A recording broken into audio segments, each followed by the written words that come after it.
वरिष्ठ भाजपा नेता और केंद्रीय गृह मंत्री अमित शाह ने कहा, केंद्र सरकार ने बिहार की जनता को आत्मसम्मान के साथ जीने का अवसर दिया। भाजपा की वर्चुअल रैली के विरोध में विपक्षी दलों ने किया प्रदर्शन।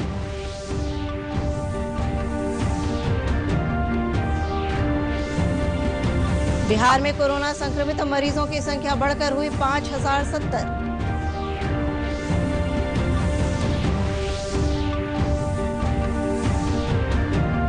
और अनलॉक 1 के तहत आज से खुले सभी धर्म स्थलों के दरवाजे।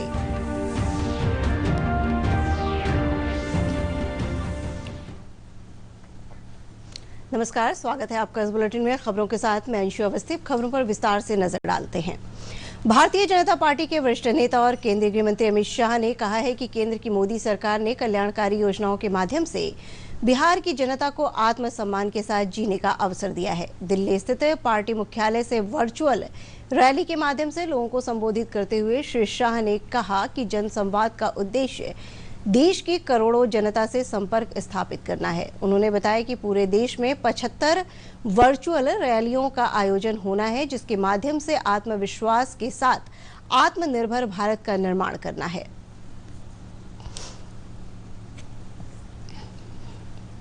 देश का कोई भी हिस्सा हो, चाहे मुंबई हो, दिल्ली हो, हरियाणा हो, गुजरात हो, कर्नाटक हो, तमिलनाडु हो, जो विकसित है, इसकी नींव में जाएंगे तो मेरे बिहार के प्रवासी मजदूर के पसीने की महक आती है। बिहार के व्यक्ति का पसीना इस देश के विकास की नींव में पड़ा। ये जो लोग अपमानित करते हैं, उनको मालूम नहीं है कि बिहार के प्रवासी मजदूर का जज्बा क्या है। वो एनालिसिस नहीं कर पाते हैं कि मोदी जी ने प्रवासी मजदूरों को सुरक्षित रखने के लिए कितना काम किया है। मुझे कहते हुए आज हर्ष है कि लगभग 1.25 करोड़ लोगों को सुरक्षित रूप से वहां पहुंचाने का काम भारतीय जनता पार्टी की नरेंद्र मोदी सरकार ने किया है।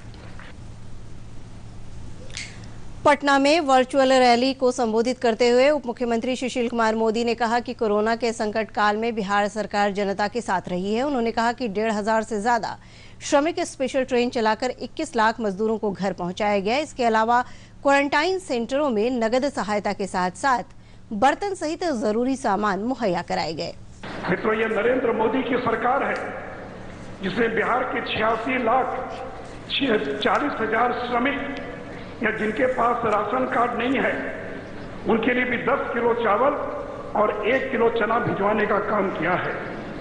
मित्रों, बिहार के अंदर 14,67,000 से ज्यादा लोगों को ब्लॉक क्वारंटाइन सेंटर में 14 दिन रखा जा रहा है, जिनमें से प्रत्येक को स्टील की थाली, कटोरी, ग्लास, धोती, साड़ी, गंजी, साबुन, कंघी, दर्पण, दरी, मच्छरदानी, कुल 1,000 रुपए का सामान प्रत्येक क्वारंटाइन में रहने वालों लोगों को हम दे रहे हैं। इससे पूर्व प्रदेश भाजपा अध्यक्ष संजय जायसवाल ने भी वर्चुअल रैली को संबोधित किया। दूसरी ओर पूर्णिया भाजपा कार्यालय में नेताओं और कार्यकर्ताओं ने गृह मंत्री अमित शाह को चुना। इस अवसर पर नेताओं ने कहा कि कोरोना जैसी आपदा से लड़ने के लिए ही प्रधानमंत्री नरेंद्र मोदी ने स्वच्छ भारत की कल्पना की थी।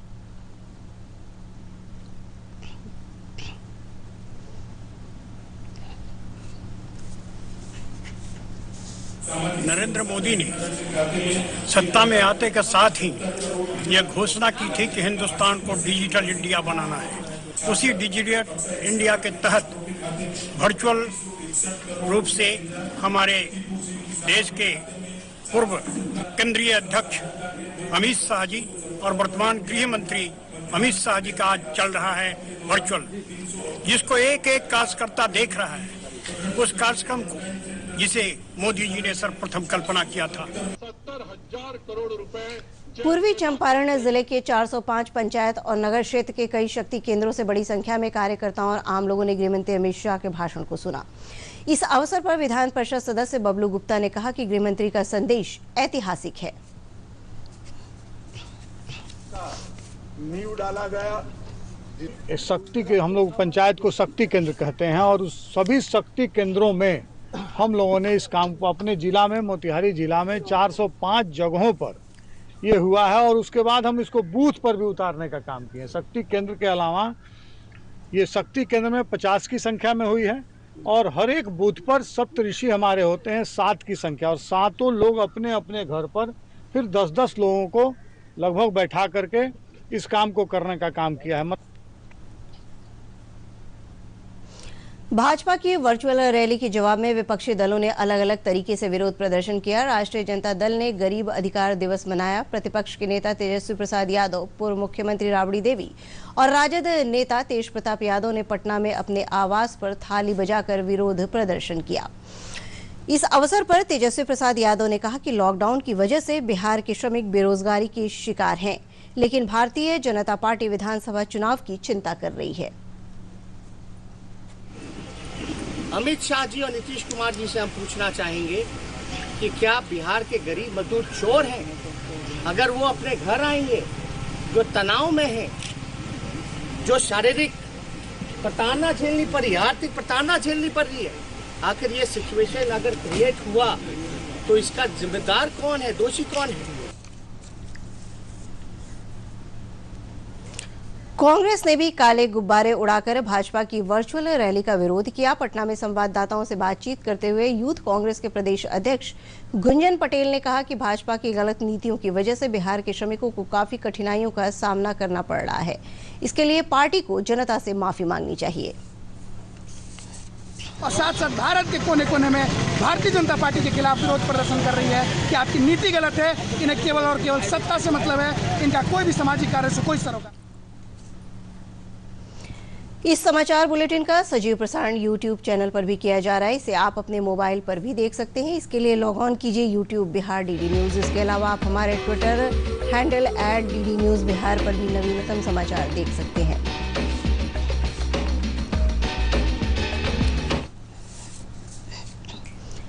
बिहार में कोरोना संक्रमितों की संख्या बढ़कर 5070 हो गई है। पिछले 24 घंटों में कोरोना के 239 नए मामले सामने आए हैं। स्वास्थ्य सचिव लोकेश कुमार ने वीडियो कॉन्फ्रेंसिंग के माध्यम से बताया कि पिछले 24 घंटों में 107 मरीज ठीक हुए हैं। इन्हें मिलाकर ठीक होने वालों की संख्या बढ़कर 2405 हो गई है। श्री कुमार ने कहा कि अब तक बाहर से लौटे 5 लाख से अधिक लोगों के स्वास्थ्य की जांच की जा चुकी है, जिनमें से 253 संदिग्ध पाए गए हैं। से आए हुए, बाहर से लौटे हुए व्यक्ति हैं जिन्हें होम क्वारंटीन में रहना है, उसका सतत अनुश्रवण सर्वेक्षण के माध्यम से किया जा रहा है।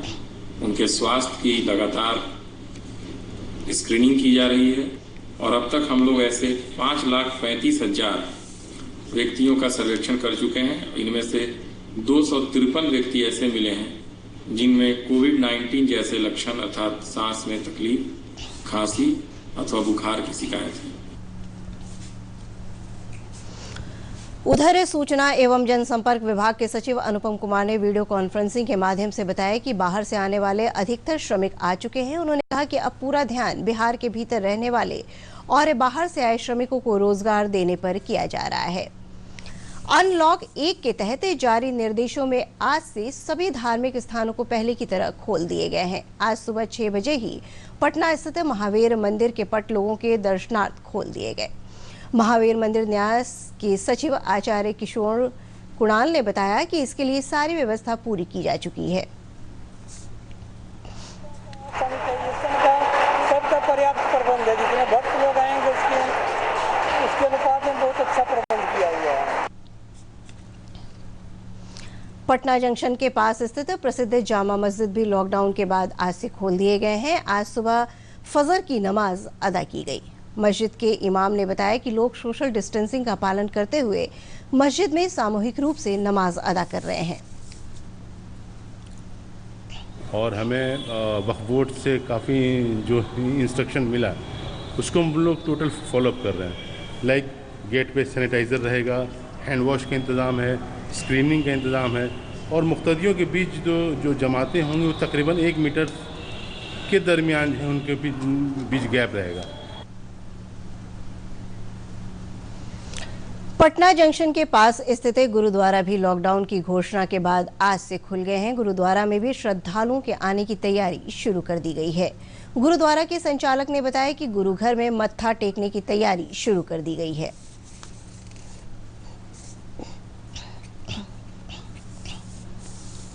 और साबुन और सेफ्टी मास्क ले आएंगे और टाइम से गुरुद्वारा जो दोपहर में या शाम को एंट्री नहीं करना है, ये नियम बना के रखे हम लोग। लखीसराय में तालाबों के गांव सिस्मा में बायोफ्लॉग विधि के साथ साथ परंपरागत विधि से भी मछली पालन किया जा रहा है। केंद्र सरकार द्वारा मछली पालन के लिए अलग से राहत पैकेज की घोषणा के बाद यहां के मछली पालक किसानों में उत्साह है। पेश है एक रिपोर्ट। केंद्र सरकार ने इस साल के बजट में प्रधानमंत्री मत्स्य संपदा योजना की शुरुआत करने की घोषणा की थी। इसके अलावा हाल ही में केंद्रीय वित्त मंत्री निर्मला सीतारमण ने आत्मनिर्भर भारत आर्थिक पैकेज की तीसरी किस्त में मत्स्य पालन को बढ़ावा देने का ऐलान किया था। इन घोषणाओं से लखीसराय के मत्स्य पालकों में उत्साह का माहौल है। सरकार का जो ये नया फैसला मछली को लेकर के आया वो काफ़ी सराहनीय है। उससे नए नए मछली पालकों को बहुत सारी सुविधाएं मिलेगी। मैं इस सरकार के इस फैसले का तहे दिल से समर्थन करता हूं, स्वागत करता हूं। लखीसराय जिले का सिस्मा गांव तालाबों का गांव कहा जाता है। यहां अधिकतर किसान परंपरागत खेती के साथ साथ मछली पालन करके अतिरिक्त आय करते हैं। मत्स्य व्यवसायी मुन्ना साहब कहते हैं कि आर्थिक पैकेज से मत्स्य पालकों के साथ साथ इस व्यवसाय से जुड़े सभी लोगों को लाभ होगा। यहाँ खुदरा व्यापारी हम हैं और यहाँ रियायत दर से मिल जाता है और थोड़ा बहुत हम लोग भी कमा लेते हैं। अभी तो कोई लाभ नहीं हुआ, लेकिन आने वाला समय में मोदी जी जरूर लाभ करेंगे। यहाँ के मछली पालकों का कहना है कि बिहार में पेशेवर ढंग से मछली पालन के लिए एक फिश फीड मिल का होना जरूरी है। मत्स्य पालन हमारे गांव के लिए आजीविका का एक मुख्य साधन है। इसमें हमारे गांव का आसपास के लोग भी 100 परिवार इससे भरण पोषण करते हैं। प्रधानमंत्री नरेंद्र मोदी द्वारा नए घोषणा के बाद हम किसानों एवं इससे जुड़े सभी लोगों में एक आशा की किरण जगी है और इससे हम लोगों को बहुत मदद मिलेगा। जिलाधिकारी शोभेंद्र कुमार चौधरी कहते हैं कि सरकार से जो भी सुविधाएं और प्रोत्साहन मिलेगा उससे मत्स्य पालन को बढ़ावा दिया जाएगा। जो नए तकनीक होते हैं मत्स्य पालन के, जैसे बायोफ्लॉक माध्यम से होते हैं या अन्य जो वैज्ञानिक तकनीक अपना करके सामान्य तालाब में लोग पालते हैं, उसको बढ़ावा दिया जाएगा और लोगों को आत्मनिर्भर बनाया जाएगा। बिहार में इस समय कोरोना के कारण 20 लाख श्रमिक वापस आ चुके हैं। इनमें से अनेक विभिन्न प्रकार के कौशल से लैस हैं। ऐसे में मत्स्य पालन जैसे रोजगार से अगर इन्हें जोड़ा जाए तो बेरोजगारी पर काफ़ी हद तक काबू पाया जा सकता है। लखीसराय से अभिनंदन कुमार की रिपोर्ट, दूरदर्शन समाचार, पटना। और अब अंत में मुख्य समाचारों पर एक नजर फिर से डालते हैं।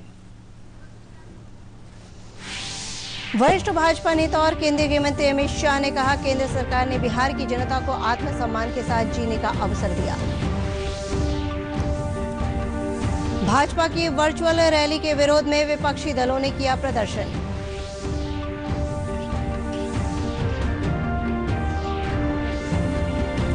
बिहार में कोरोना संक्रमित मरीजों की संख्या बढ़कर हुई 5070।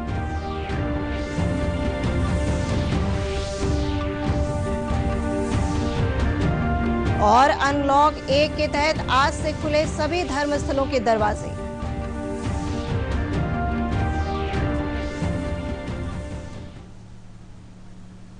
ये थे अब तक के समाचार। सरकार और अन्य संगठन इस बात का पूरा प्रयास कर रहे हैं कि कोरोना पर नियंत्रण पाया जाए। आपकी जिम्मेदारी है कि आप घर में रहें, सुरक्षित रहें। नमस्कार।